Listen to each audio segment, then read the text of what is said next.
Hello everyone. Tonight, we're sitting down with a story that, if you're listening at night, might make you ask yourself a question you were never supposed to ask. Can a coffin open by itself? Sounds ridiculous, right? But let me warn you, tonight's story begins right after a funeral. A normal funeral, at least, until everyone left, and the coffin was empty. I know you probably won't make it to the end of this story, so before the fear kicks in, take a second to like the video and subscribe to the channel. Now tell me, where are you listening from? Your bed, your living room, or lying out on the balcony, looking down into that dark, empty alley? What time is it where you are? And what position are you in right now, lying down, sitting, or facing the wall? All right, turn off the lights, pull up the blanket, put on your headphones.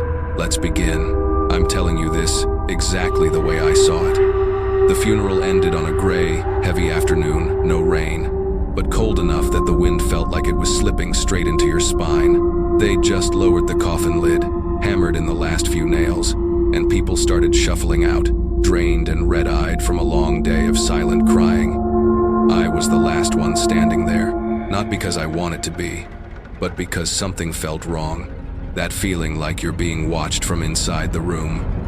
You know it, right? When your skin prickles, and a tiny voice in your head whispers, "You shouldn't be here."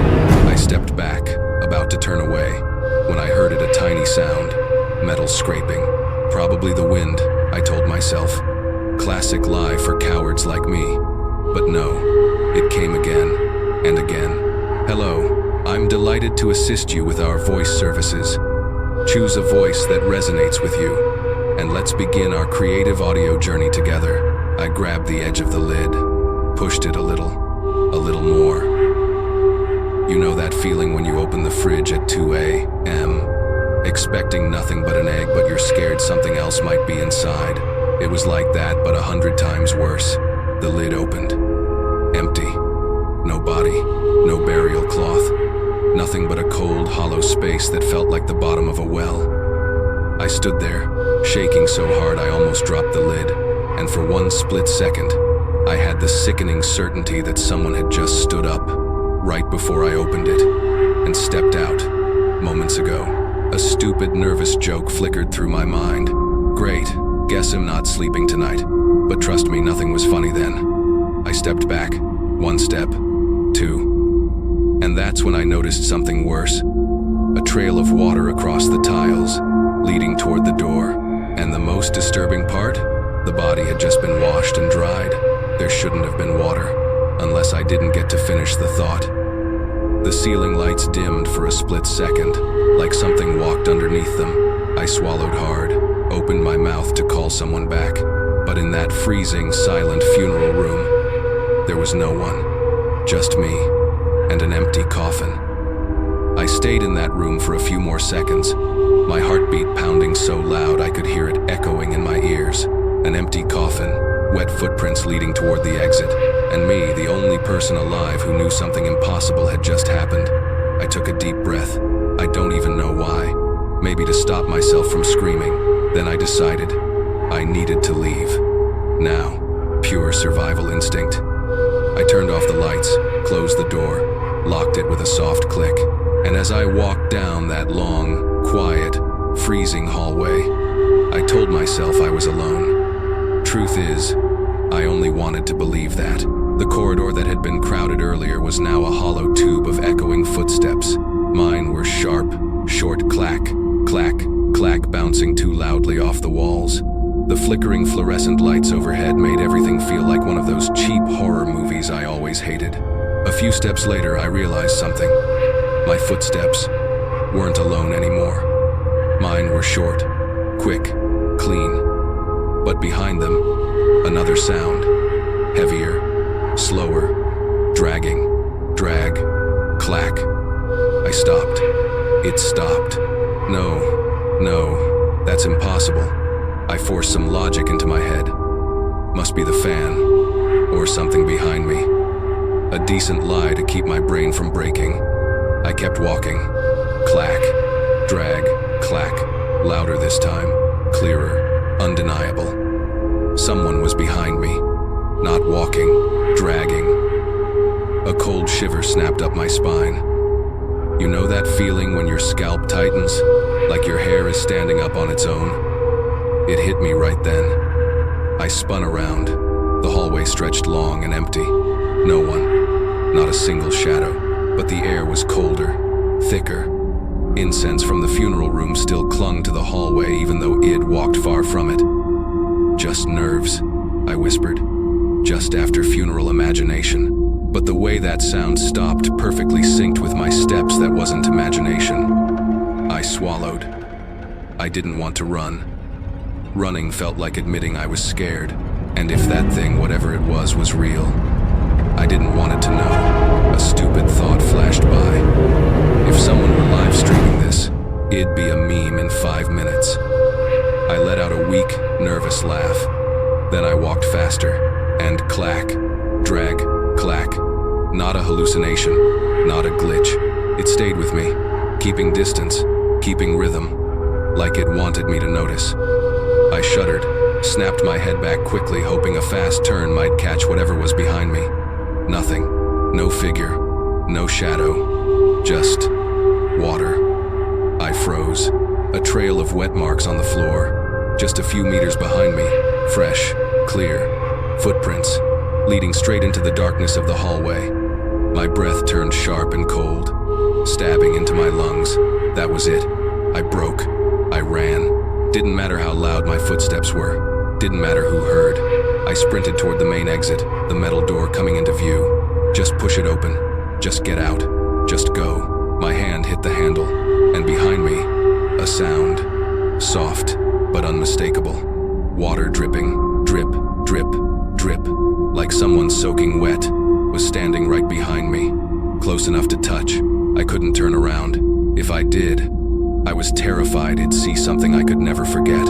I gripped the handle and shoved it open, and the moment the door burst open, the cold night air rushed in, carrying the sounds of normal life, motorbikes passing by, traffic humming, the kind of noise that reminds you the world is still turning. I stepped out of the funeral home. Under the yellow streetlight, I finally dared to look back inside. Nothing, no one, just wind and the dry rustle of leaves. I let out a shaky breath. Part of me said I should go back and check. Maybe someone stayed behind. Maybe I had a responsibility to make sure nothing was wrong. But the other part, the sensible, survival-driven part, told me that if I went back inside, I might never walk back out. I chose that second part. That night, I walked home. It wasn't far, maybe 15 minutes on foot. It was almost 10 p.m. The streets quieter, a few vendors packing up, a bike or two zipping by.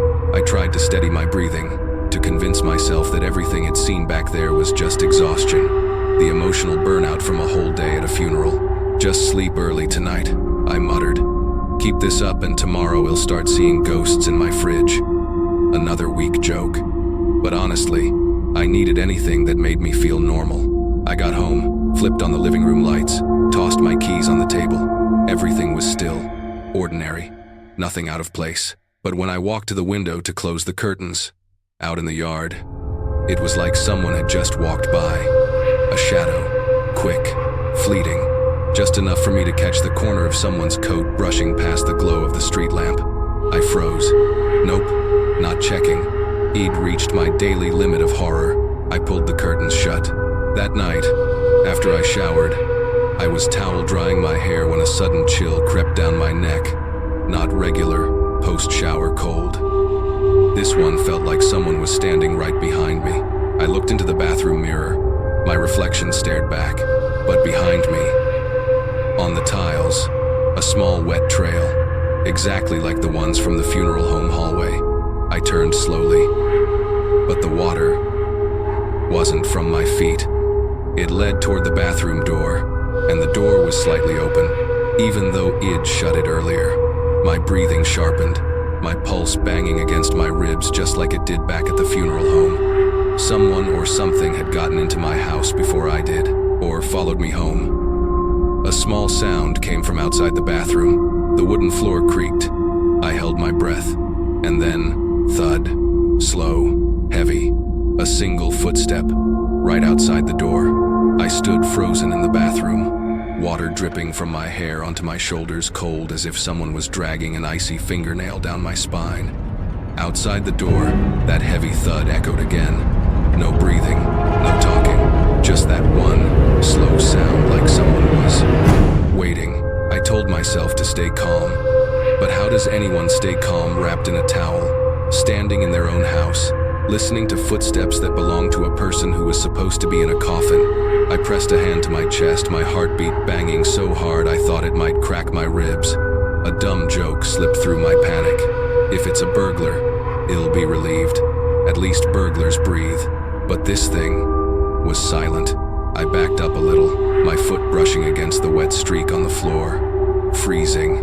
The kind of cold that doesn't belong to the living. And right then, I realized. The footsteps weren't coming from the living room. They were much closer, right outside the bathroom door. Just a thin slab of wood separating us. I swallowed, trying to keep my breaths quiet. My eyes locked on the thin strip of light beneath the door. A shadow slid past it slowly, like someone dragging their foot. Water dripped onto the floor. Tap, tap, tap, thud. Another step. My fingers dug into the edge of the sink. The cold dampness of the tiles crept up my ankles. The tiny bathroom suddenly felt like a sealed box, no escape except for the door, the one with it standing outside. I backed up until my spine hit the wall. A drop of water fell from my hair, tick loud in the dead silence. And right after that, you know me, I froze solid. A voice, raspy, wet, dragged out like it was pulled from a chest full of mud. It wasn't coming from far away, not the living room, not the hallway. It came from right outside the door. My throat clenched shut. I tried to speak, but my voice cracked like someone was squeezing it closed. My fingernails went white, gripping the sink. Who's there? I forced out, barely audible. No answer, only a soft sound like wet fingernails brushing across wood. You know me? Clearer this time. Clear enough that I could hear water dripping through the voice. I don't know where the courage came from, but my hand moved toward the lock. The door was shut, but not locked. I had to lock it. If I didn't click, I jolted. The lock turned by itself, not to lock, but to unlock. The bathroom door cracked open another inch. Cold air seeped in, carrying the smell of wet earth and burned incense, the exact smell from the funeral home. I tried to push the door shut. It didn't budge. Stuck, like someone was holding it from the other side. I pressed harder, nothing. A cold, heavy, unmoving pressure held it in place, like a weight of soaked dirt bracing against it. Then a breath sounded through the gap, so close it felt like it brushed my cheek. The voice dropped low, each word falling like droplets onto the tile. I saw you. Were the last one. My hand slipped from the door. I staggered back. A freezing shock raced down my spine so fast my knees nearly buckled. The footsteps outside started again but didn't move. It just stood there, right in front of the door, waiting. I realized none of this was normal, not in any world that belonged to the living. A missing corpse, the trails of water, the shadow following me, and now, whatever this was, standing outside my bathroom door. No horror video I'd ever watched on YouTube had prepared me for this level of terror. I slid down to the cold tile floor, back to the wall, taking shallow breaths to keep from spiraling. My towel was already icy. The smell leaking through the crack in the door grew stronger, like a person left underwater for too long. Then suddenly, nothing. No sound. Not even breathing. I stayed still, too scared to even blink. 1 minute, 2, 3, silence. Slowly, I got up. My eyes never left the door. My trembling hand reached toward the lock again, wanting, needing to shut it tight. And just as my fingertip brushed the latch, thud, a step, right behind the door. I jerked my hand back, drag, thud, another step, slower, heavier, like someone bending down toward the bottom of the door. I heard droplets of water falling from someone's hair to the floor. I stood motionless, the voice now so close I felt its breath through the crack whispered, "Did you open it yet?" I shook my head over and over, even though it couldn't see me. In my mind, One thought kept looping. Don't open, don't open, don't open. I backed up, legs shaking, but when I got close to the mirror, I saw my reflection, and behind me, a second silhouette, standing right at the bathroom door. Taller than me, wetter than me, darker than any normal shadow. It didn't move. I flinched so hard I almost fell. When I spun around, the door was still, quiet, empty, no breathing, no footsteps, no extra water on the floor. But in the mirror, the second shadow remained, unmoving, unfading, like it was waiting for the moment I looked away. A stupid joke flickered through my mind. If my shadow brought a friend, maybe my electricity bill would go down because the room sure as hell felt colder. But my neck locked up, and my hands shook so badly I could barely hold the towel. I lunged forward and slammed the bathroom door shut with my free hand. Locked it, latched it, hooked the backup lock. I pressed my whole weight against the door, gasping like I'd just finished a marathon. Outside, the silence was absolute, too absolute. But when I glanced down at the gap beneath the door, a drop of water rolled inside, small, slow, then another. Then a long smudge streak like a wet hand had dragged itself across the floor. I knew it was still out there, waiting for me. I stayed pressed against the bathroom door for what felt like forever, ear to the cold wood, straining for any hint of sound. But the silence outside wasn't normal silence. It was the kind where you know something is out there, trying very, very hard not to make a noise. I inhaled deeply, trying to calm myself. My body was shaking like I was locked inside a freezer. The damp towel clinging to me only made the cold sink deeper into my bones. I knew I couldn't stay in the bathroom forever, not because it'd run out of air, but because this creeping, drowning fear was swallowing every breath I took. I told myself, I have to open the door. I have to check the house. I can't stand here until morning. I straightened up, hand reaching for the lock. I hadn't even touched it yet when tick, a tiny sound, right outside the door, like a droplet hitting the tile. I went rigid, no breathing, no movement. My mind blanked out except for 4 words. It's still there.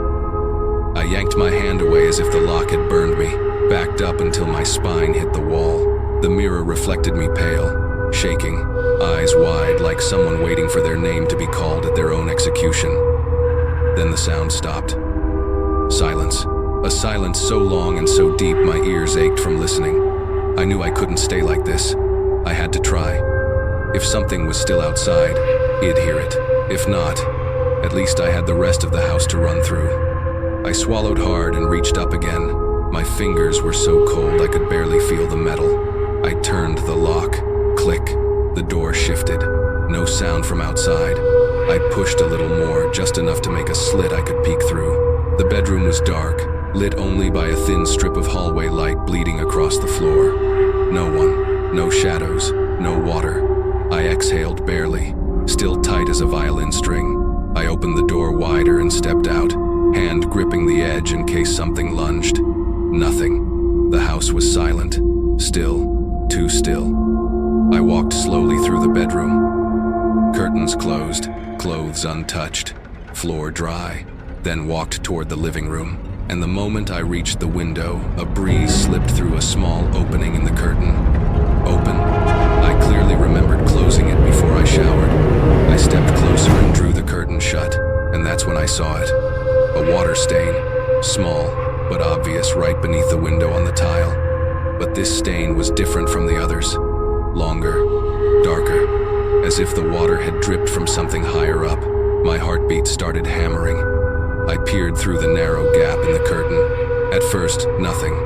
But as my eyes adjusted to the dim streetlight, something lay there on the outer windowsill. A hand, shriveled, pale, skin wrinkled and gray like it had soaked in cold water for hours, resting right on the edge of the window, as if someone was holding on, trying to climb in. I staggered back so fast I nearly toppled over the sofa.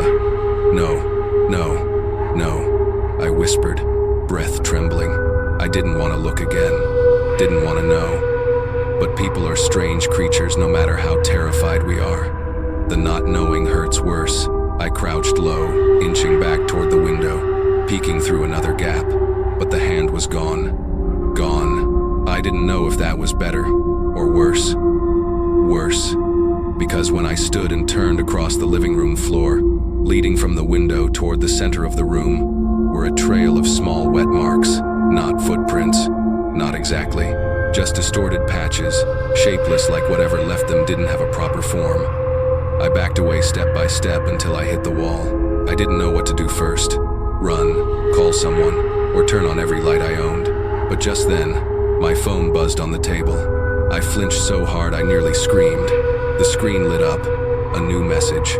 My hand shook so badly the phone blurred as I lifted it. Hello. I'm delighted to assist you with our voice services. Choose a voice that resonates with you, and let's begin our creative audio journey together. I stared as the water pooled into a warped circular shape, like the shadow of a body I couldn't see. No footsteps, no breathing, just the faint tap, tap, tap of droplets hitting the tile like they were falling from someone's hair. Someone who'd just climbed out of a river. I swallowed hard and backed toward the sofa. My heartbeat wasn't a rhythm anymore. It was a frantic animal clawing to escape my chest. Then, suddenly, a smell drifted through the air. Not mildew, not water, not anything from my home. Incense, cold incense. The exact scent from the funeral home, the burned out sticks, the stale smoke, the old wood soaked in grief and chilly temple air. I recognized it instantly. Funeral scent. Today's scent. The scent of the room I had just fled. But I hadn't lit any incense here. The goosebumps exploded across my skin. No way. No way. The cold incense smell drifted across the living room, carried not by wind but by something else. It was faint but stubborn, the kind of scent that clings to you rather than the air, and it dragged memories with it, the heavy silence, the tears, the stifling grief, and the empty coffin. I tried to breathe slower, but the scent only grew sharper, like someone was standing right behind me, bringing the cold of the funeral room into my home. I turned my head slowly, trying to check behind the sofa. Nothing. But the scent didn't fade. I glanced at the small family altar in the corner photos. A vase, no incense, no ashes, no reason that smell should be here. Unless, I cut the thought off. I walked around the sofa, avoiding the wet stain, but no matter where I moved, the scent followed, clinging, wrapping around me. I remembered someone at the funeral joking earlier in the day. Cold incense follows the person, not the wind. It laughed back then. I wished I hadn't now. Somehow I found the courage to approach the table where my phone had fallen. I bent down, picked it up. The screen was still lit, cracked at the corner, but working. The message stared at me. Been walking behind you all night. And with that message, the incense smell thickened again. I held the phone away, like maybe it was leaking the scent. But the smell clung to the air all around me, heavier than before. I went to the window and opened it wide. Wind rushed in, whipping the curtains like they were trying to escape. But the incense smell didn't move. It didn't leave. It stuck to me. I walked toward the kitchen, hoping it would thin out. But at the doorway, I froze. On the white tile floor, a faint smear of mud. Not water, not footprints. Mud. Dark, wet, graveyard mud. The kind that clings to coffins, to burial clothes, to bodies pulled from the ground. I stared at it from a few feet away. A weak joke flickered through my mind, some panic reflex trying to save me. If anyone asked how I clean my house, you'd have to say, with the dead. But my voice was too shaky to even whisper it. I crouched to look closer. The smear wasn't shaped like a shoe, or a hand, or anything familiar. It looked like mud that had dripped from above, droplets falling, stretching, marking that something had stood there for a long time. I shot upright. The incense smell slammed into me so hard it was like someone shoved a whole bundle of burnt sticks under my nose. I backed away, hand instinctively covering my face. No, this smell isn't from real incense, I muttered. And right then behind me, a breath. Soft, wet, cold, hoarse, right at the back of my neck. I whirled around too fast, my neck stinging, but no one was there. The kitchen was empty, back door locked. lights steady, but the incense smell didn't fade. I backed down the hallway toward my bedroom. With every step, the scent thickened like I was walking into another funeral. When I stepped into my room, I froze, pitch black, but I knew Eid turned the light on earlier. Maybe the bulb blew, maybe the switch. I reached for the wall switch. The light flicked on, perfectly bright, white, normal. But the air in the room was anything but normal. The incense smell was strongest here, so strong I could almost see thin wisps of smoke curling up from the floor. My skin crawled like ashes were sticking to me. My chest tightened with every breath. I scanned the room, closet, desk, bed, window, nothing. Until I looked at the foot of the bed. On the floor, a small circle of gray ash, as if someone had stood there for a very, very long time. My feet went numb with cold. I stepped back, barely daring to breathe. Then I looked toward the head of the bed and saw it. A sentence, written in something that looked like incense ash, shaky but clear, smeared across the white bedsheet. The letters uneven, trembling, but unmistakable. Don't make me stand alone again. I stumbled back so fast I slammed into the wardrobe. That writing couldn't have appeared by itself. It couldn't. I clenched my fists so tight my nails dug into my palms. A joke tried to form in my head, desperate to keep me sane. At least it didn't say sleep with me. But my throat was so dry I couldn't get a sound out. I touched the letters. They weren't incense ash. It was cold, wet, and when I lifted my fingers to my nose, the incense smell hit so hard it was like Id cracked open an urn of human ashes. I jerked back, stumbled onto the bed. The room felt smaller, the air thickened, heavy, suffocating like a funeral shroud had been draped over everything. I crawled backward until my back hit the wall, and right then, right by my left ear, a whisper. Soft, barely there, but every word clear. You brought me home. I shot up so fast I slammed into the wall, hands trembling uncontrollably. No one else was in the room, no shadow, no figure, nothing but incense, and the smear of mud beneath the bed. And I knew whatever followed me from the funeral home was no longer outside the door. It was inside the house. The air grew so thick it felt like every breath dragged invisible soot into my lungs. The cold incense smell wasn't just a smell anymore, it clung to my hair, my skin, my clothes. Like it had been lying in a morgue freezer for hours. You brought me home. The whisper still echoed through my ears, even though the real sound had stopped. It lingered like an echo down a well, wet, hoarse, choking, like lungs full of water. I forced myself upright, both hands gripping the edge of the bed just to keep from collapsing. The silence in the room wasn't peaceful. It was the kind of silence where you know you're not alone. I stared at the ash-written message on the bedsheet. Don't make me stand alone again. God, what did it write this with? Its hand? That cold, corpse-soaked hand from the funeral home? I backed into the wall so hard the wood rattled. My instincts screamed at me to run out the bedroom door. Out the front door, just out.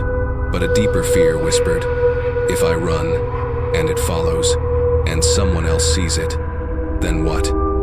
I took a deep breath. The tiny rational part of me still functioning told me, you need to check the house. You need to know you're not hallucinating. I walked around the bed, keeping wide distance from the ash letters, like stepping around a grave. Every step I took, the wooden floor creaked, or maybe that was just my own shaking bones. I cracked the bedroom door open slowly, silently. The hallway outside was dim, lit only by the weak yellow glow from the living room. I stood in the doorway for a long moment, not breathing, listening. No footsteps, no breathing, no dragging. But the incense smell grew stronger the moment I stepped into the hall, like something had passed through, just seconds before I opened the door. I placed my hand on the wall, cold, slightly damp, not mold damp, but the kind of damp left by a freezing, dead hand brushing the surface. I crept down the hall, toes barely touching the floor, terrified of stepping through someone invisible. At the kitchen doorway, the funeral smell thickened again. I turned in. The smear of mud from earlier was longer. No way. I crouched, hand inches above it, and realized the edges were still wet, fresh, as if something had been standing there, watching me. I snapped upright, spun around, nothing behind me. I pressed a hand to my chest, trying to steady my racing heartbeat. Then a sound. Faint. So faint it could have been imagined if it didn't freeze my spine. Fabric. Wet fabric, dragging lightly across the floor.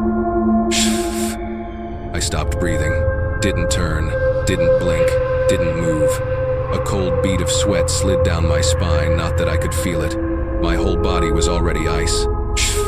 This time clearer, like someone was right behind me, leaning down, staring over my shoulder. I shut my eyes tight. Don't turn, don't turn, don't turn. I whispered it in my mind like a prayer, but then a breath touched my neck, cold, wet, carrying the stink of incense and grave dirt. I screamed, spinning, arm swinging back like I could slap whatever was there, but nothing. No shadow, no shape, no ghostly outline. Only 3 drops of water falling onto my shoulder. 3 drops, frozen. My hand shook violently as I looked down. The water trailed down my shirt, the same kind of droplets that fall from the hair of the dead. My neck locked, my jaw clenched. I couldn't stay here. I couldn't. I sprinted into the living room, grabbed the front door handle. But the moment I yanked it open, I saw them. On the floor outside the entrance where Id walked earlier, wet footprints, more than before, and they weren't coming in, they were going out.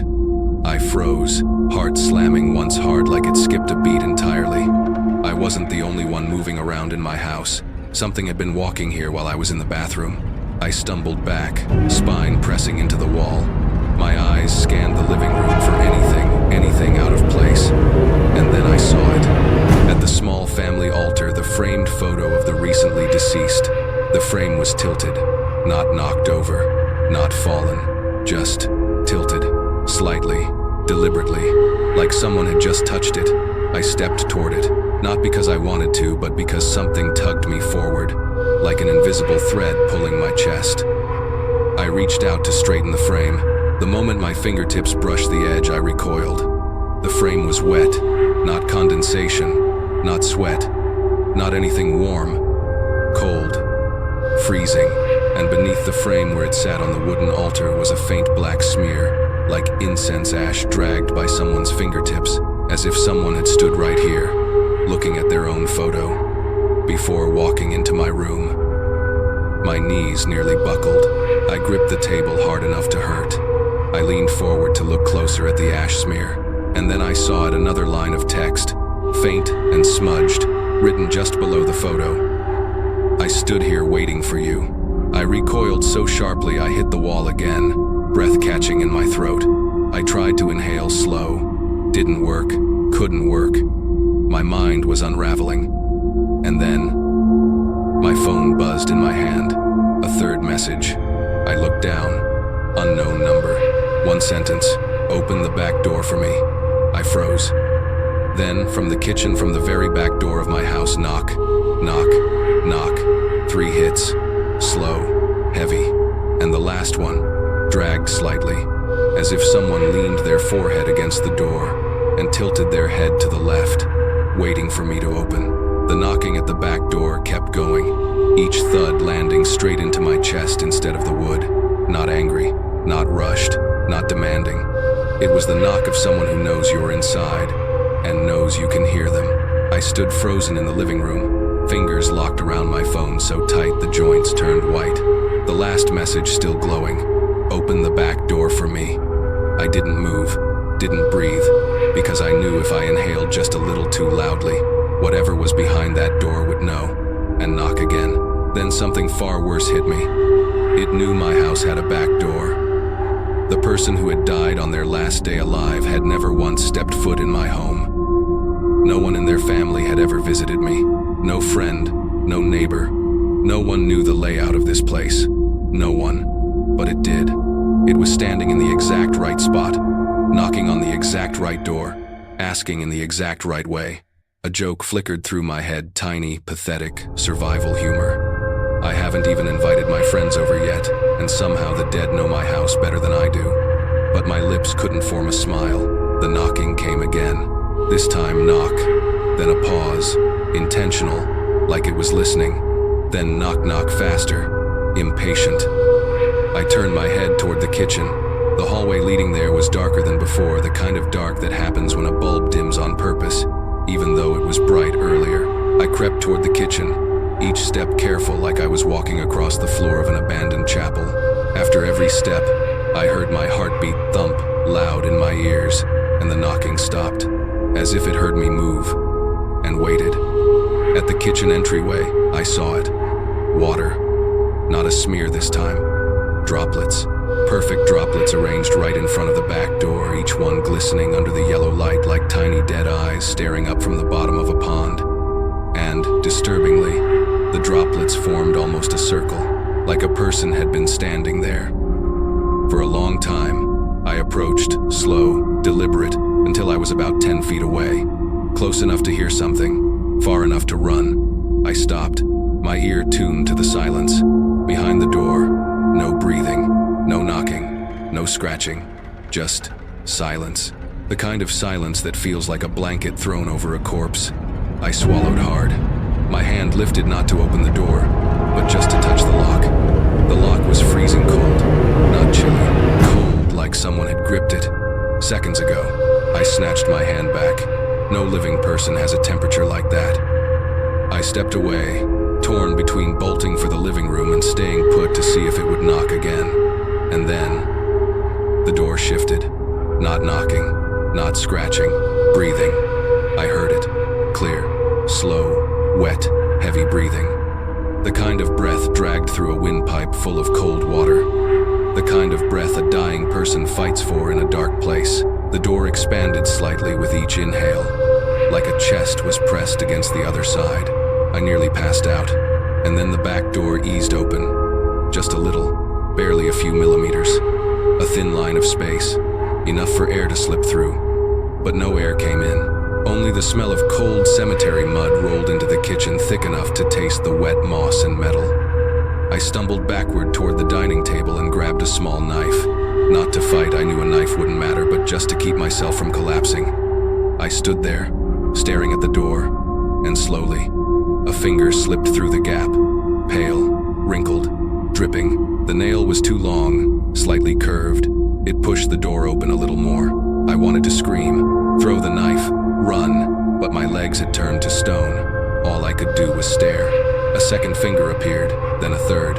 A whole hand gripped the edge of the door, pushing gently, casually, like someone coming home after a long day. The door opened wider. The yellow kitchen light washed over the skin, making every cracked ridge stand out. Skin burned, then plunged into cold water. Drops fell, tap, tap, tap. I backed up several more steps, eyes glued to the hand, and then it stopped. Midway, not pushing, not pulling back, like it was looking inside, watching me. My knees nearly buckled. I had to brace myself against the table to stay standing. Silence flooded the room. I could hear the wind outside, and just when I thought it was about to step in, the hand froze. Then from outside the door, a voice spoke. "You forgot this." Not a whisper, a voice. Wet, hoarse, clear. I locked up completely. The hand withdrew. The back door eased shut, silently. As soon as it clicked closed, my phone vibrated violently on the table. "Unknown number. I left you a gift under the table." My heart missed a beat. I lowered myself slowly, terrified of what I'd see. And there, on the floor beneath the dining table, something small, black, soaked, a piece of cloth. I picked it up, a corner of a burial shroud, the shroud from the coffin, the shroud that had still been on the body this afternoon. It was ice cold, like it came from a freezer, and the cold incense smell surged so violently it stung my nose. On the corner of the shroud, words, shaky, smeared, written in damp ash. This time, "Don't turn away."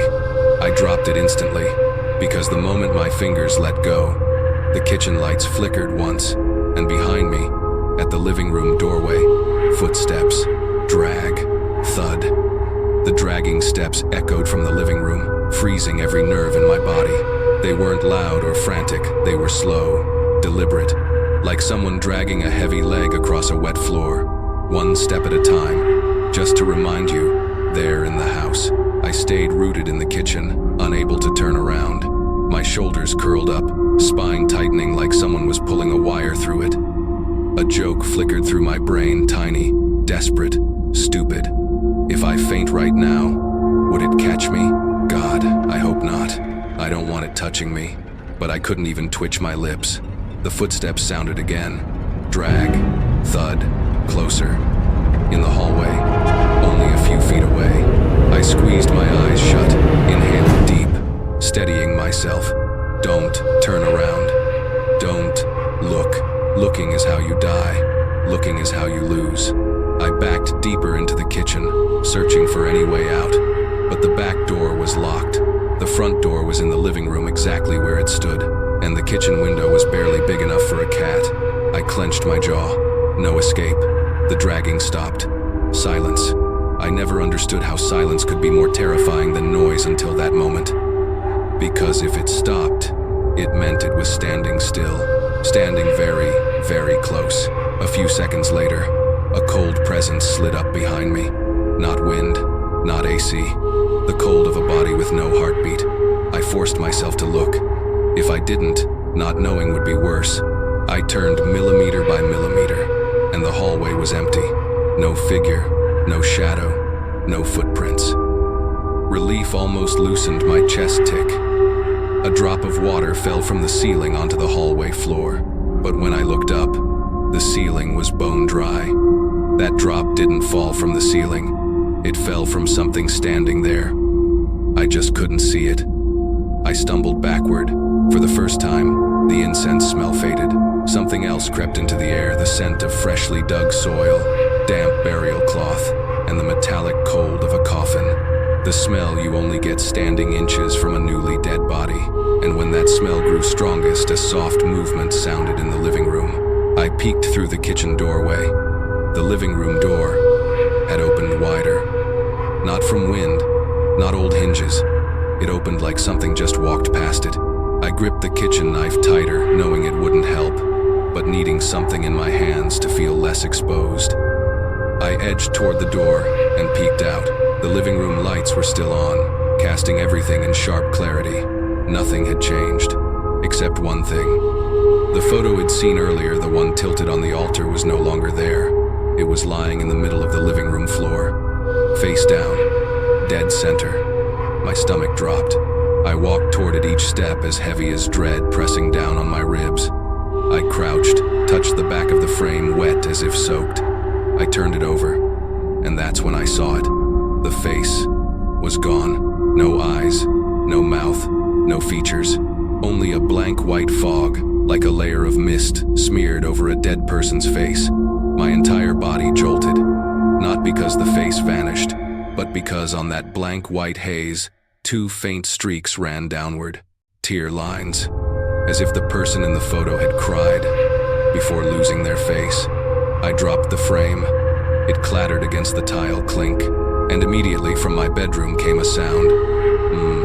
Not words, not a voice, just a wet, strangled moan. I spun around. The bedroom door was cracked open, even though I knew I'd slammed it shut when I ran out earlier. The hallway light flickered twice, then went out. The room went pitch black, like a mouth opening to swallow me. I swallowed hard and backed toward the dining table. Then my phone buzzed in my hand. New message, same number, and this one made the blood drain from my face. "I'm sitting in your room." I turned my head toward the bedroom. No light, no movement, just the open door, staring like an eye. The phone buzzed again. Another message. "Why are you still standing there?" My breath caught. My heart hammered. The air felt thick as mud. I needed to leave, now. I sprinted to the front door. My hand hit the lock and I felt it. Ice cold, damp, like someone had just wrapped their hand around it. I jerked my hand back. Drag, thud. Again, behind me, coming from my bedroom. I turned, and for the first time I saw it. Not clearly, not fully human, but a distorted, dripping shadow standing in the bedroom doorway, leaning against the frame. Water fell from it, tap, tap, tap, like long, soaked hair dripping. It was taller than any normal person, its shoulders hunched as if broken. Its whole form blurred into the darkness, but one thing froze my lungs. It had no face, just a blank, white, hazy void the same as the erased photo. Its breath, wet, moldy, drifted down the hallway like winter fog, and then, its voice no longer a whisper, but filling the house said, "You turned your back on me earlier." I nearly dropped the knife. The thing stepped out of the room, one leg dragging, one leg normal. Someone, only half alive. It spoke again. "Don't turn away again." A broken joke flickered weakly in my head. How do I not turn away when all I want is to disappear? But before I could even think, it raised its hand. A pale, wrinkled, corpse-cold hand, and it pointed straight at me. "Come here." I stood there like someone had nailed my feet to the floor. That pale, wrinkled, water-soaked hand stayed lifted, aimed at me steady, unmoving, like an order carved straight out of the grave. Its shadow, wet and distorted, stretched across the tile. Water dripped from its fingertips, pooling into a cold, dark smear. I swallowed. My throat felt packed with sand. "No, no, don't come closer," I muttered, knowing full well begging was pointless.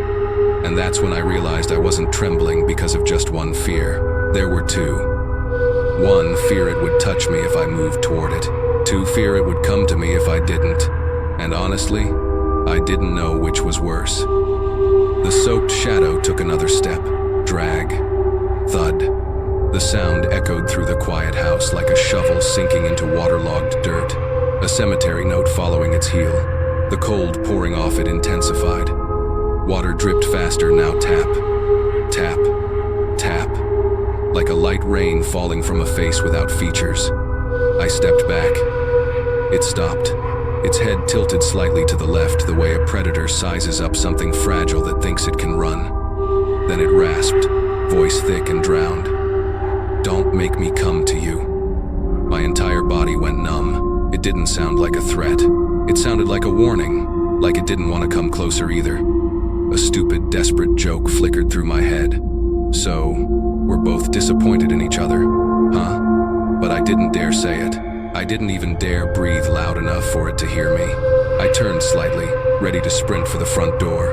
But then, it growled. Not human, not animal. A sound forced out of lungs full of water. "Don't turn your back." I froze instantly, my neck locked. My spine burned hot, like someone pressed a brand to it. It hated being turned away from. It had texted me about it, knocked about it. Stood outside my bathroom asking if it opened the door for it yet, and suddenly I understood. Turning my back on it was an insult. And earlier today, that's exactly what I'd done at the funeral home. Maybe because I was the last one there. Maybe because I opened the coffin. "Hello. I'm delighted to assist you with our voice services. Choose a voice that resonates with you, and let's begin our creative audio journey together." "Hello. I'm delighted to assist you with our voice services. Choose a voice that resonates with you, and let's begin our creative audio journey together." Understanding clicked. It came back for the shroud, the only thing left that still held its shape from before it rose, the only thing still belonging to the dead. I looked up. It was closer, a lot closer. Now only 6 feet away. Its hand stretched toward me, and this time, it didn't say, "Come here." It said, "Give it back." My lungs locked. I bent down, grabbed the shroud.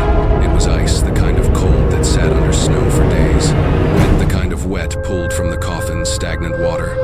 I held it out with both shaking hands.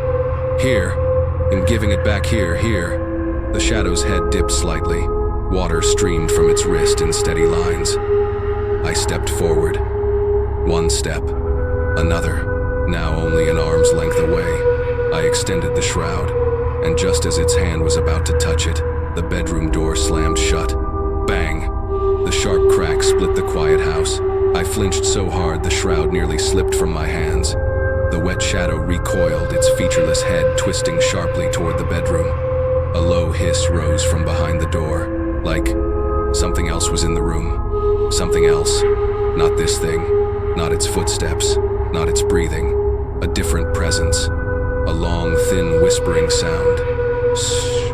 Like wind forced through a tiny slit. The shadow in front of me stepped backward. Half a step. For the first time, it retreated.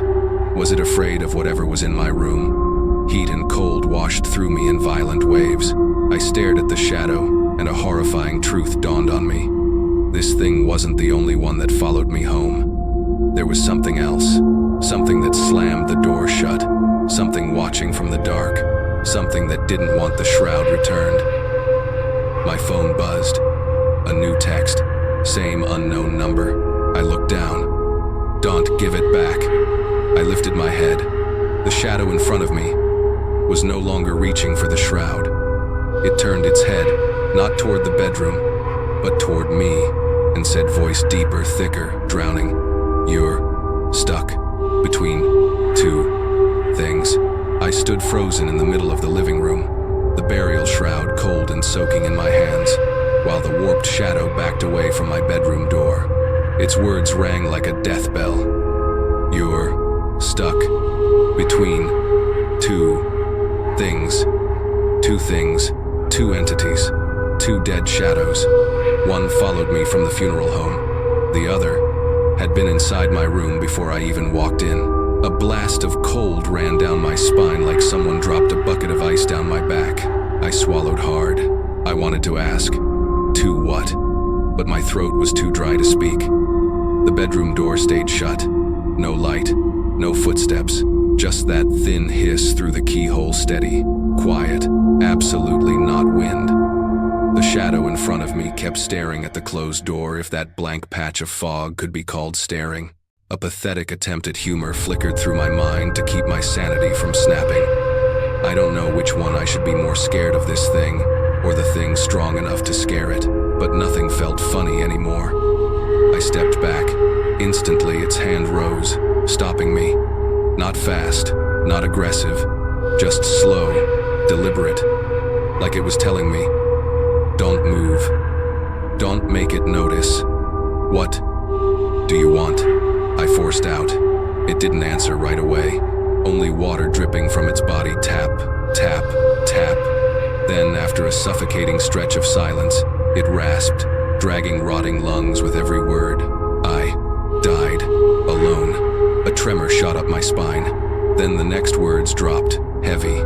"It didn't. It." I turned toward the bedroom. The air in front of the dark doorway shifted like heat rising off asphalt, but colder, warped. The darkness inside wasn't just dark. It had shape, weight, intention. And then I understood. The thing in my bedroom was nothing like the shadow standing with me. The one in front of me, horrors aside, still resembled someone who had once been alive. But the thing in my room was something else entirely. Softly, I asked, "What is it?" The shadow didn't answer. It lowered its head slightly, as if trying to speak but choking on the water stuck in its throat. A wet gurgling rattled inside its chest. Then it managed, voice shredded by mud. "My body is empty." I stumbled back. What do you mean?" It inhaled slowly, more water dripping from its arms. "Something took what was inside. Took what was inside." My heartbeat spiked. My mind scrambled through every detail. The empty coffin, the water trail leading out, the strange texts, the mud inside my house, the force that slammed my bedroom door, whatever was inside that room, not wanting me to return the shroud, whatever hissed behind the door, whatever didn't want this shadow to reclaim anything. And then I realized what followed me from the funeral home wasn't the same thing that rose out of the coffin. The coffin was empty, because something else got out first, something that stole what should have stayed inside the corpse, something that needed a new body. And it was in my bedroom. The third figure appeared behind the thing in the bedroom doorway, not fully human, not even fully shaped. A smear of darkness, thicker than shadow. darker than any corner of the room. It stood taller, longer, pressed so close that it seemed glued to the nape of the creature wearing the stolen face. My heart stuttered. For a second, I genuinely thought it stopped. The patchwork face thing froze completely. No more stepping forward. No more commands. Its drenched features tilted slightly, like it heard something whispering just behind its ear. But the something behind it, that third presence, had no mouth, no eyes, no limbs. Just a column of compressed darkness, a figure made of packed ash and absence. In the yellow light of the hallway, the third shadow rose and fell faintly, breathing. Not outward but inward, like it was drawing breath into itself through the spine of the thing wearing the wrong body. The patchwork creature shuddered. Its voice, usually so clean, steady, disturbingly human, now rasped with a tremor. "Don't interfere." But the third shadow didn't budge. It leaned in closer, and immediately the bedroom light died in a single violent snap. Pop dark. The air collapsed into blackness behind that door. I staggered back, gripping the burial shroud so tight my knuckles ached. The patchwork creature stiffened, spine arched as though a cold blade dragged along it. Its stolen skin twitched, the seams along its cheeks stretching like wet fabric ready to tear. Then a sound rolled through the house. Not a footstep, not a breath. A low, rolling moan, the sound of dirt shifting deep underground, pushed aside by something that shouldn't be moving. The shadow behind the creature grew darker, denser, until even the glow from the hallway seemed to bend around it. I couldn't breathe. It wasn't that I forgot, it was that my body simply refused. My phone buzzed again in my trembling hand. A new message. Same unknown number. "Don't look." My fingers tightened around the phone, pulse hammering. A second message arrived instantly. "If you look it, we'll see you." I swallowed hard. I kept my gaze locked on the patchwork creature because if I looked past it, into the dark behind it, I knew something there was waiting for exactly that. The thing wearing the man's stolen face stiffened again, and then for the first time it sounded afraid. "Get out." Its voice cracked, wet and heavy, like two tones speaking through one throat. Not talking to me, talking to the darkness behind it. But the third shadow only pressed closer. The patchwork creature jerked violently like something hooked its spine and yanked back. Its feet, still hovering inches above the ground, scraped the air helplessly, twitching. Then its head snapped toward me, and the voice that came out wasn't its own anymore. It was deeper, heavier, like mud speaking. "It's not choosing you." My chest tightened painfully. "It's claiming you." My legs nearly buckled. Behind the creature, the dark shape doubled in size, no longer a shadow, but a mass, a body, a presence filling the entire doorway with black static. It stretched, no limbs, just pulling wider, reaching. Lights in the hallway flickered once, twice, then dimmed. The patchwork creature thrashed, suddenly desperate, arms flailing like marionette strings cut loose. "Run," it begged, voice bubbling. "Run." But the dark behind it swallowed the end of the word. A third message hit my phone. "If you don't run, both of them will take you." My throat closed. Both of them. The thing wearing the wrong face and the thing behind it. The darkness surged forward, and the last thing I saw before every light in the house flared white was the patchwork creature's stolen jaw unhinging in pure terror as it screamed, "Don't let it touch you." The tiny hand slipping out from beneath the kitchen curtain nearly shut down my lungs. It was pale like wax, shriveled like it had soaked in water for hours, its fingers thin, knuckled, trembling, pressed against the floor as if trying to crawl farther. But then recoiled again, like it feared the light. That wet, choked child's voice whispered once more, barely above the floorboards, "Don't go near it." I froze. Something else was in the kitchen. Behind the curtain, another entity, another presence. I tried to inhale, but the air felt thick, like something was squeezing it before I could pull it in. The merged voice shadow in the living room went still too, tilting its dripping head toward the kitchen. Its patchwork face twitched violently, like it could smell what was behind the curtain. The dragging corpse shadow beside me shook like a dying candle flame. It whispered, voice almost lost in the cold air, children aren't your friends. My blood iced. What is it? I whispered. The shriveled shadow croaked back, so softly it felt terrified of being overheard. It's someone buried before me. My throat closed. Before you. It nodded in a horrible jerking motion, as if the gesture itself was about to tear it apart. I looked at the curtain again. The small hand crept out a few more centimeters, then stopped. A single drop of water fell from its fingers. Tap. The child's voice drifted out, closer to my feet than my ears. If you pass me, you'll die. Cold ran through me like a knife. Behind me, in the living room, the thing wearing the stolen face stepped forward. Drag, thud. For the first time, it sounded angry. Get away from it. It wasn't talking to me. It was talking to the child behind the curtain. But that little hand didn't pull back. It pressed harder into the tile. A second finger crawled out slow, deliberate like a weak spider pushing itself forward. The shriveled corpse shadow beside me shuddered, then whispered, breaking apart. The child doesn't want anyone buried. Again, my knees almost gave out. 4 presences in my house. 4 intentions. But the child, the thing in the kitchen, was trying to protect me. My voice trembled. Why? Why would it help me? The corpse shadow quivered so hard its shape almost blurred. Because it was buried, while still alive. The burial shroud in my hand felt heavier, like a condemned weight. The child's voice whispered again from the floor. Don't go near it. It isn't human. I stepped back from the curtain, angling toward the far end of the kitchen. But that's when the curtain yanked taut hard. Not wind, not a brush. Pulled. I jerked backward, slamming into the counter. The child's hand vanished in an instant, snapped back behind the curtain as though dragged. For a heartbeat, I thought it had fled. But then, a larger hand slid out. Bony, blackened, hard as dried grave mud. Its surface cracked like old clay. It scraped the tile with a low, gritting sound and reached farther than the child's hand ever could. A cold breath swept across the kitchen. Behind me, the merged voice creature hissed like something boiling. It woke up. The corpse shadow beside me collapsed to its knees, whispering, "Don't go near that one." But it was too late. The bigger hand pressed its palm flat to the tiles. Then another hand appeared beside it.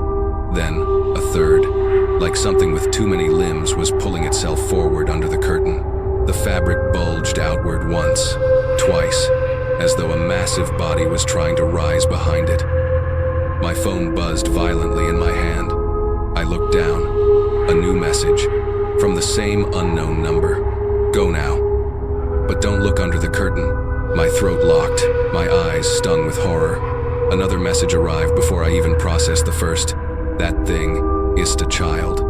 I forced myself to look up. The curtain lifted. Not by wind, not by any hand. It lifted from breathing. Something behind it inhaled, slow, wet, cavernous. The merged voice creature in the living room stepped back. The dragging corpse shadow covered its faceless head with its arms. And I watched as a shadow far larger than the curtain itself began rising. And something beneath the fabric whispered in a voice that wasn't a child's at all.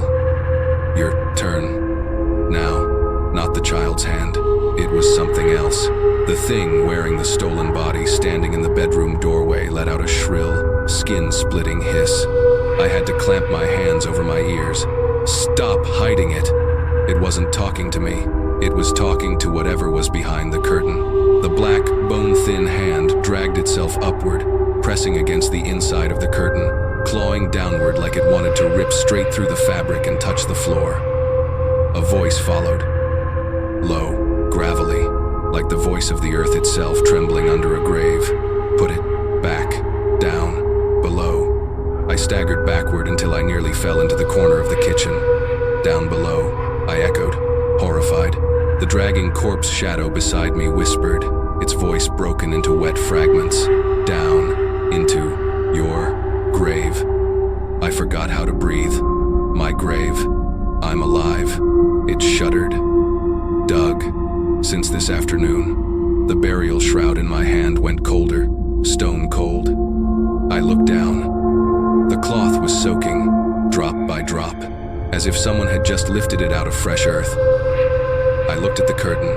The black hand suddenly grabbed the torn edge and yanked. Rip. The curtain split open in a single, ragged line. Behind the shredded fabric, two wide, bulging white eyes stared straight at me from below the kitchen window. Those weren't the eyes of the living, not a ghost's eyes either. They were the eyes of something buried, standing upright, dug halfway out, staring up at me to make sure I saw it.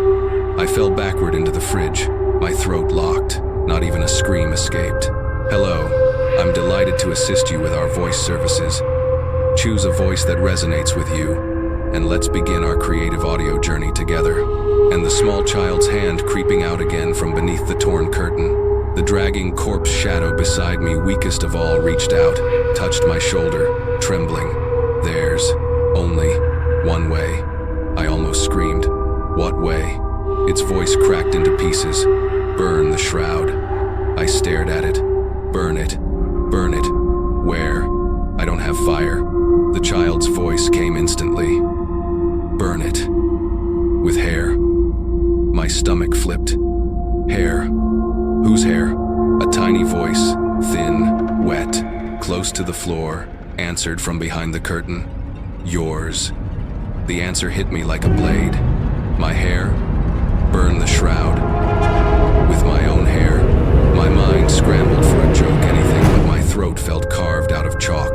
The three entities didn't move, didn't blink, didn't breathe the way living things breathe. The body thief, the half-buried corpse, the child behind the curtain, all watching me. I pressed myself into the corner like a trapped animal. The dragging corpse shadow beside me trembled so hard it almost liquefied. I whispered, Why my hair? It wheezed like bubbles rising through swamp water, because the shroud is bound to you. My blood froze. Since when? It answered immediately. Since you opened the coffin. My breath left me in a violent rush. The coffin, the empty space, the leaking water, the trail back to my home. And now everything was sticking to me. I clutched the burial shroud tighter, as if holding my own death notice. The body thief took another step, still hovering inches off the floor, as though held up by invisible wire. Its voice cracked apart. Don't listen to them. The dead one. I turned toward it, chest pounding. If you're the dead one, why was the coffin empty? It froze. 1 second. 2. No dripping water, no creaking bones, only the sound of its neck joints grinding. Because I want fully dead. Cold shot up my spine so fast it numbed my skull. Not fully dead. Not fully dead? Then what the hell crawled out of that coffin? The dragging corpse shadow shrieked, voice ripping itself apart. It's lying. It stole my body. It wants yours next. I whipped my gaze to the torn curtain. The child whispered, Burn it. You live. But the half-buried corpse outside the window cut in, voice deep and shaking dirt loose from the frame. Dawn. Burn. I gasped. Why? The corpse's white eyes bulged, veins blackened like crushed berries. Because the shroud keeps you up here. I hit the counter behind me. Up here, it repeated, slower, colder. If the shroud burns, you won't stay above ground. A chill wrapped around my spine like a rope. It was saying if I burned the cloth, it'd go underground, into the grave, with it. The dragging corpse shadow rasped desperately. It wants you buried with it. Don't listen. My mind spun. 3 entities fighting over me, 3 different deaths. The child, burn it to live. The buried one, don't burn, or you descend. The body thief, give it to me. No choice let out alive. I pressed against the wall, shaking uncontrollably. There has to be another way, I begged. The dragging corpse shadow tried to touch the cloth, but its fingers passed right through it, like fog. It pulled back, Only your hair can burn it. I don't have fire. My voice cracked. The child whispered again, almost sweetly. Your hair catches fast. My voice shook. Why? And the child answered without hesitation. Because when we were alive, my mother burned my hair, too. My stomach lurched. For what? The child's voice floated out like a bedtime story told inside a coffin. To burn our room. The body thief laughed, wood splintering under pressure. Go on, listen to them. You'll die faster. It stepped closer, just one table's length away. Its arm stretched forward longer than before, skin pulled tight like wire. Give the shroud. It'll bury you clean. The half-buried corpse roared from outside, flinging dirt across the kitchen tiles. You will not touch it. The dragging corpse shadow beside me vibrated violently, water spraying from its limbs. Run. Now. I wanted to. God, I wanted to. But my feet were glued to the floor. And then, my phone buzzed. A new message, not from the same unknown number. A completely new one. It said, if you want to live, pull out 20 strands of hair. My hands shook so hard I almost dropped the phone. Who the hell was texting me? Before I could think, a second message arrived. And don't let the shroud touch the floor. I looked down. The burial shroud in my hands was slipping. Water kept dripping off the shroud more and more, and it started to slide downward, like something under the floor was pulling it. All three entities roared at once. Don't let it fall. The burial shroud slipped right through my fingers, like something invisible was yanking it toward the ground. I grabbed both ends, squeezing hard, but the fabric felt like cold. Slick snake skin soaked, oozing, impossible to grip. All three creatures howled at the same time, their voices merging into a warped, deafening shriek that made my ears ring. Don't let the shroud touch the floor. My knees almost buckled. Why the hell was this so important? Even the ones trying to kill me reacted like this was the worst thing that could happen. I shouted without thinking. Why? No one answered. Not because they didn't want to, but because something was preventing them from saying it. My phone buzzed. I nearly dropped the shroud while checking the screen. It was from the new unknown number, the one that had just appeared minutes ago. If it touches the floor, you belong to it. My stomach dropped so hard I thought I was about to pass out. I stuttered. Belong to who? The reply came immediately. The one digging your grave since this afternoon. A glacier slid down my spine. I whipped my head toward the kitchen window. The half-buried corpse, the one standing in the torn dirt outside, was still staring at me. White eyes, unblinking, moving like someone was puppeteering its eyeballs from inside the mud. Through the ripped curtain, I finally saw more of it. Its shoulders, its neck, a shredded piece of shirt clinging to bone, and beneath it, a massive patch of overturned soil. A pit the exact size of a living human body. My size. Its voice seeped through the window frame like cold fog. Come down. You are mine. I backed up violently, pressing the shroud to my chest so it wouldn't slip. The body thief in the bedroom doorway laughed a sickening, broken sound. It wants to bury you standing. I want your body lying down. It reached out, skin stretched so tight it cracked under the light. Give me the shroud. It'll make it quick. I shook like a fever patient, and beneath the curtain the child's hand appeared again. Small, bone white, as cold as wet porcelain. It shook, but still clawed at the tiles, trying to crawl out a little farther. The child whispered, voice thin like wind through a drain pipe. Don't give it to anyone. I stared at it, tears burning in my eyes. What am I supposed to do? The tiny hand trembled harder. When the child spoke again, my scalp tightened so hard it hurt. Burn the shroud. I nearly collapsed. I don't have fire. How am I supposed to burn it? The child didn't hesitate. Use hair, I screamed back. My hair can't just set itself on fire. From the window, the half-buried corpse roared. The hair of the chosen always burns easily. I froze. The chosen. Chosen the moment I opened the coffin. Chosen when I turned my back at the funeral home. Chosen because I was the last one there. The shroud had bonded to me. My hair was the fuse. The dragging corpse shadow beside me, the only one not trying to kill me, shook violently and grabbed at my shoulder. Do it before they take the shroud.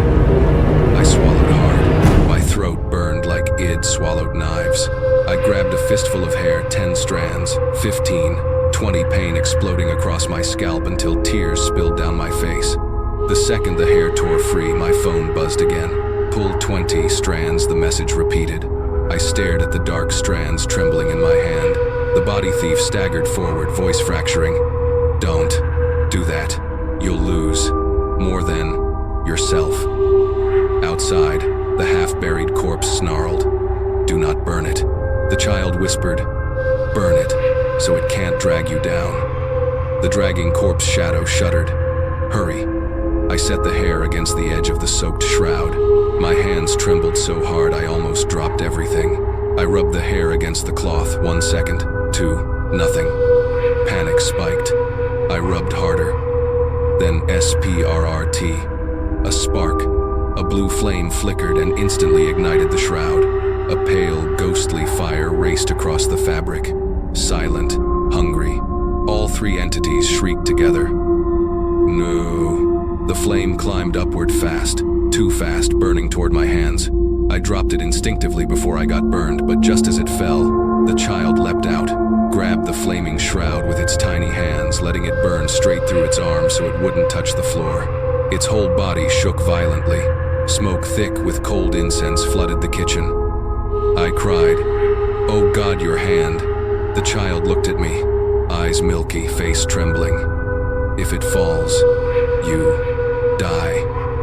I reached toward it instinctively, but the body thief screamed, flying down the hall toward us. Put it out now. Outside, the buried corpse thrashed, dirt exploding onto the tiles. Put it out, or it will take you. The dragging corpse shadow whispered, barely holding itself together. Don't put it out. The child looked at me, smoke rising from its charred arm, and whispered, burn. All of it. Then the flame exploded. The child's arm flared bright white. I sobbed. What do I do? It's burning you. The child whimpered. It's okay, as long as you live. The flame shifted green to blue, then to blinding white. The entire house trembled. The bedroom door slammed shut. The kitchen window snapped inward. The living room lights burst with a sharp pop. All 3 entities screamed, indistinguishable from one another. Stop it. But it was too late. The shroud burned to its last threads, and when the final fibers vanished, a scream tore up from under the floorboards. A scream not belonging to any of the 3 creatures.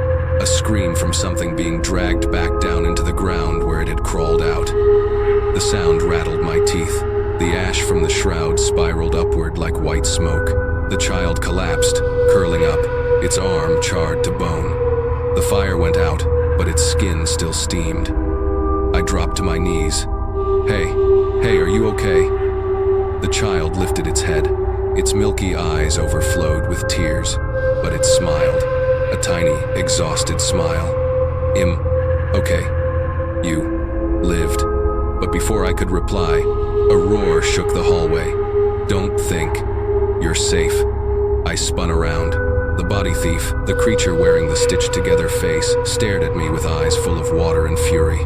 But those eyes weren't empty anymore. They were wild, enraged. The layers of wet skin on its face began sliding off one by one as if melting. Its whole body convulsed. Its shadow warped on the wall, twisting, lengthening, writhing like a cornered serpent.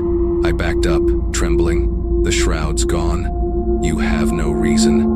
It roared, 3 voices ripping in opposite directions. You burned the wrong shroud. The kitchen temperature dropped like someone opened a freezer. The child on the floor looked up weakly. Don't listen. That shroud was yours. It was. It had bonded to me, not to anyone else. But the body thief refused to accept it. It lunged, not walking but gliding across the tiles like dragged by invisible wire.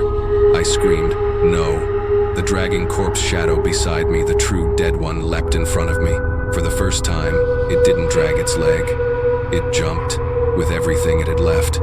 But the body thief passed right through it, clean through, like it was mist. The dragging corpse shadow hit the floor, shuddering, its skin cracking like frozen ground splitting open. It gasped. It grows stronger because it has my face. My breath froze. My face, it repeated weakly. I looked down the hall. The stolen face, patched, stretched. Grotesque was his real face. Eaten, worn, displayed. Outside, the half-buried corpse clawed higher, dirt pouring down, its entire upper body now visible. It snarled, bones grinding. "You burn the shroud. You won't escape. I'll take you another way." Both monsters surged toward the kitchen. The child lay shaking. The dragging corpse shadow barely held together. I screamed, "Is there any way out? Any at all?" Silence, until my phone buzzed. A message from the first unknown number, the one that's been warning me since the beginning.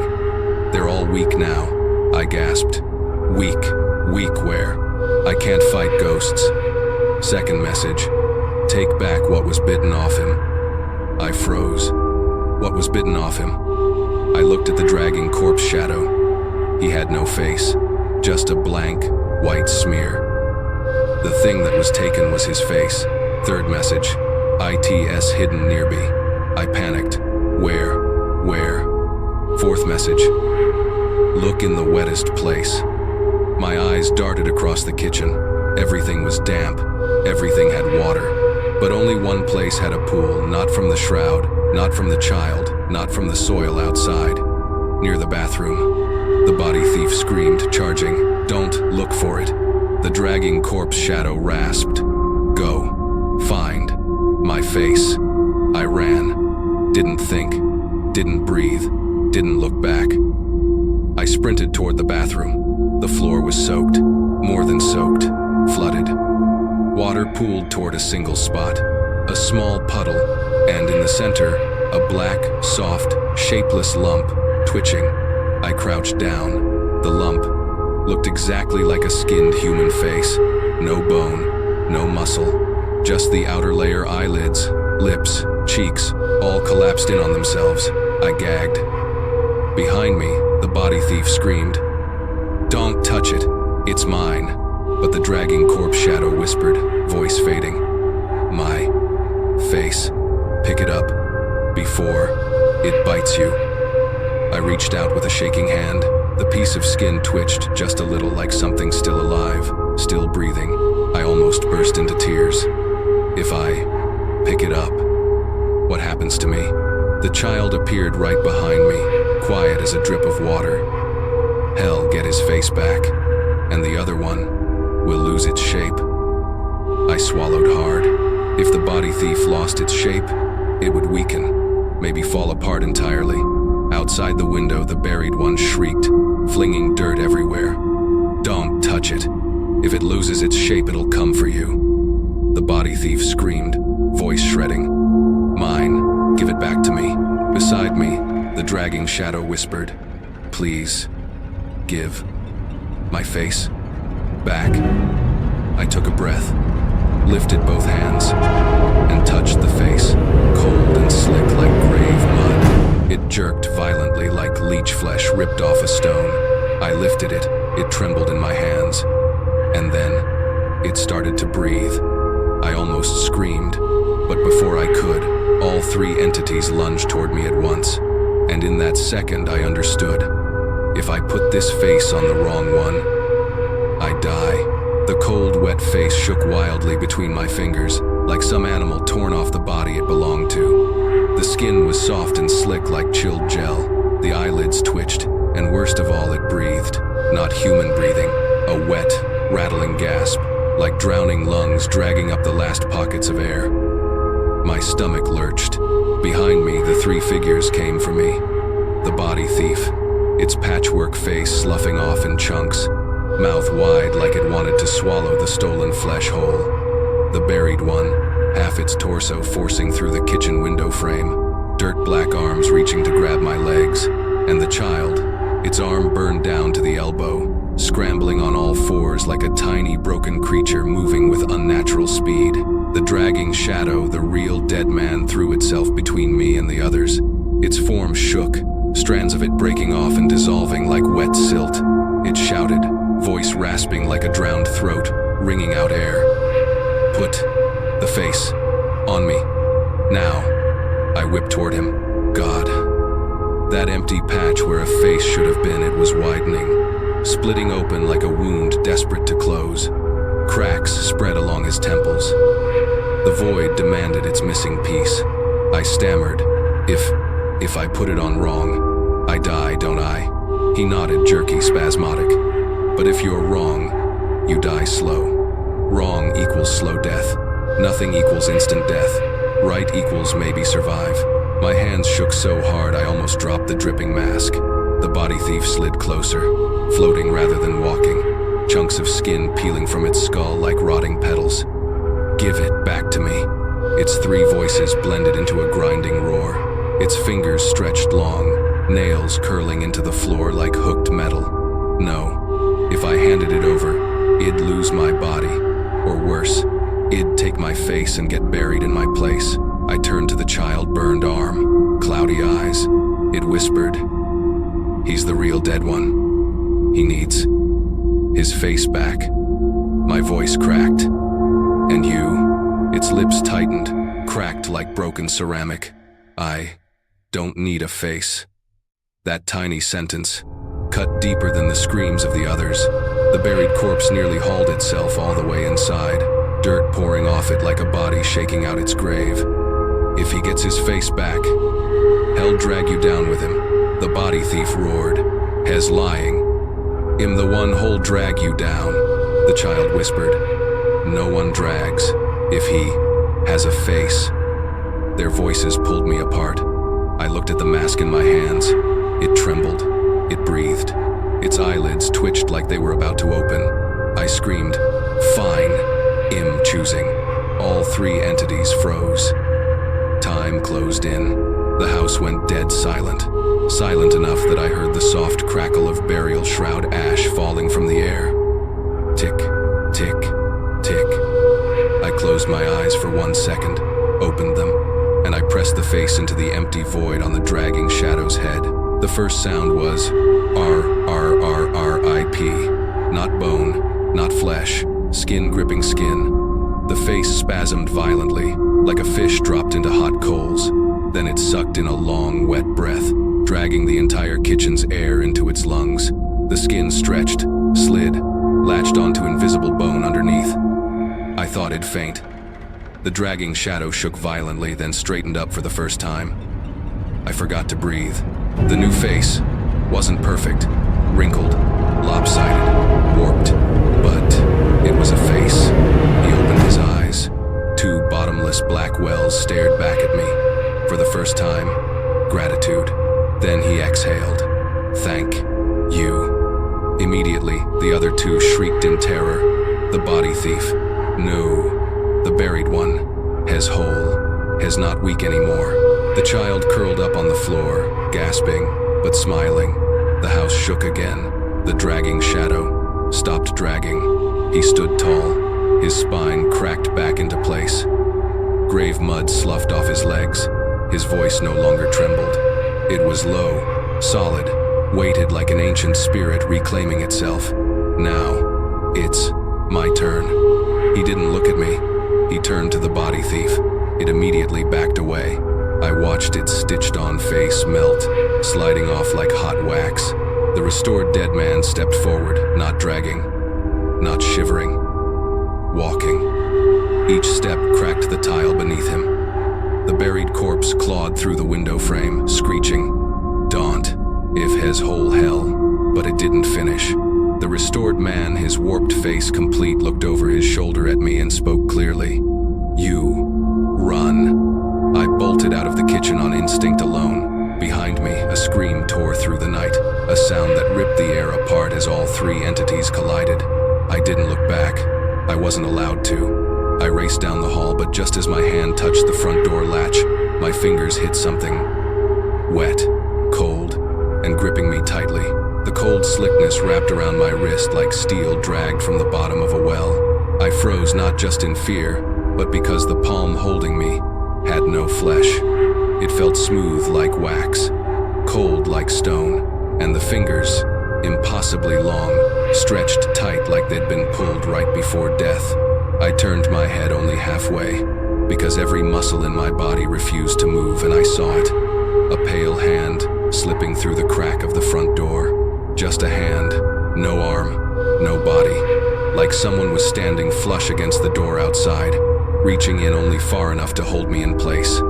I cried out, "No, let go of me." I yanked back, but the hand squeezed harder. From the other side of the door, a voice whispered, cold, steady, horribly clear, "I haven't finished choosing." A chill ran down my spine so hard it felt like something hollowed me out from the inside. It wasn't the child's voice, not the real dead man's, not the body thief's, not the buried one's. This was a fourth voice, the one I hadn't seen, the one that only knocked, only breathed behind me, only texted me, only stood outside the house, and never stepped inside. My voice shook. Who are you?" The hand tightened, so hard my wrist bones almost burst through my skin. "Hello, I'm delighted to assist you with our voice services. Choose a voice that resonates with you, and let's begin our creative audio journey together." The voice answered, slow and cracked. "I want you to die." On the same day, I did. I almost screamed. "I have nothing to do with you." He cut me off. "You opened my coffin before its time. You were the last one, so you're the replacement." My heart dropped straight to my stomach. I wasn't unlucky. I wasn't dragged into anything. I was assigned. Last to leave the funeral equals the replacement, equals the one who carries the shroud, equals the next body in the grave. I trembled, but I burned the shroud. "I'm not bound anymore," he interrupted. "That shroud only held your soul, not your body." I froze. I'd burned the thing tying my soul, but my body, my living, breathing body, was still unclaimed. His voice dragged up from the earth itself. "I want your body." I nearly threw up. A crash came from the kitchen. Bam! I whipped around just in time to see the restored dead man, face freshly reattached, slam his fist through the bedroom doorframe. His new face hung crooked from the force, but he didn't care. He roared, "Let him go." At the kitchen window, the buried corpse shrieked, "He can't take him. He can't." The child crawled out onto the hallway floor, scorched arms shaking, calling weakly, "Don't let it hold you long." The hand outside the door tightened violently and whispered like a lullaby dragged through hell. "Anyone who fights me dies before he does." And right after that, 4 more hands appeared, each from a different entity. The restored dead man grabbed my arm, pulling me backward. The body thief bit into the doorframe, dragging its way toward me to pull me its direction. The buried corpse clamped onto one of my ankles. The child clung to the other with its burnt arm. All of them pulled me in 4 different directions.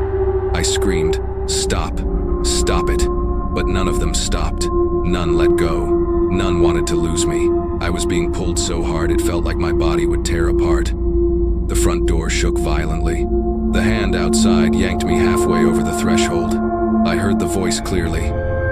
"You're coming down tonight." Panic detonated inside my skull. I screamed into the air, Someone help me." And right then, my phone buzzed. A new text message, "Yes, but not from the living." My throat closed. T, then who? Second message, the one holding the face. I turned. The restored dead man, the one whose face I'd returned, was staring straight at me. Then he spoke his last instruction. "For me to protect you, you must give me something." My voice cracked. "Give you what?" His tone dropped deeper than ever. A part of you. I choked on my words. Why? My breath? The child whispered behind me, voice thin and damp. Breath is the living part, the only thing the living have that the dead don't. From outside the window, the buried one roared, "Don't give it, don't." The body thief hissed from the bedroom, "I need your breath to be human." The pale hand gripping my wrist tightened. "I need your breath, so you go down instead of me." I screamed, "All of you want my breath." The dragging ghost placed a hand on my chest, and for the first time, the cold didn't hurt. It felt familiar, almost protective. His voice softened. "One breath, freely given, won't kill you. It only binds your soul to living ground, keeps the others from pulling you under." My heart felt like it was being crushed from the inside. A breath, the only thing separating the living from the dead. If I gave it to him, head be stronger, more whole, and head keep me here, I whispered. And ill live? He nodded. If you choose me. I looked around, the pale hand on my wrist trying to drag me into its grave, the buried corpse wanting me to stand in its hole, the body thief wanting my body for itself, the child begging me not to die like it did, and only one of them, the dragging ghost, had never tried to hurt me. My breath shook as I made the choice in a single heartbeat. Fine, he'll give you a breath. The moment the words left my mouth, the whole house screamed. The child cried. Now, the buried one shrieked. Don't. The body thief lunged. He'll take you first. The hand outside yanked me downward, down. The dragging ghost grabbed my shoulders, leaned close. Breathe. Into my face. I sucked in the deepest breath of my life and exhaled into his cold, broken face. A pale mist left my mouth, draining the warmth straight out of my lungs, and in that second, every light in the house exploded into darkness. I couldn't see, couldn't hear anything except a single inhale. Deep, heavy, powerful, not mine, his. When the lights snapped back on, I saw it. The pale hand at the front door burned and recoiled immediately. The buried corpse outside the window was shoved back into the earth like it'd been tackled by something massive. The body thief was thrown across the room, slammed against a wall, and it couldn't even scream. The child collapsed near the floor, burned arm twitching, but smiling, and the dragging ghost now stood tall, face whole, eyes deep and dark, gleaming with something alive. He looked at me. Now, you're safe. With me, I gasped. What? About them? He turned his head, his neck cracking like old wood, staring at the four creatures pushed into the corners of the house. His voice dropped, heavy as collapsing soil. Ill. Keep them. Down here. Tonight. My legs shook. What about me? What do I do? He held my gaze for a long, long moment, then said, You leave, and don't ever look back. I stood at the doorway where the pale hand had released me, legs shaking so violently I thought they might give out. Inside the darkening house, the dragging ghost stood firm, face uneven but full of power. Like head swallowed part of my life and forged it into something unbreakable. He repeated steady, Go, and never look back. I wanted to ask 100 things. What will you do? Will you disappear? Will it hurt? Where do I go? Will they come for me again? But my throat locked. Behind him, chaos rippled. The body thief tried to crawl away, its stolen face melting off in sheets of slick flesh. It tried to scream, but no sound came, like he was choking its voice shut. The buried corpse outside clawed at the window frame, dirt raining like a landslide. Trying to climb up, but something invisible crushed it back down. The pale hand at the front door scratched at the wood, leaving long, sick grooves, but it couldn't reach inside anymore. And the child, burnt arm curled against its chest, looked up at me and whispered through a trembling smile, Go, don't die like we did. I bent down to lift it, but the dragging ghost touched my shoulder. Light, soft, the child can't go with you. It belongs to this place. His voice lowered, soft as dirt settling on a casket. And so do I.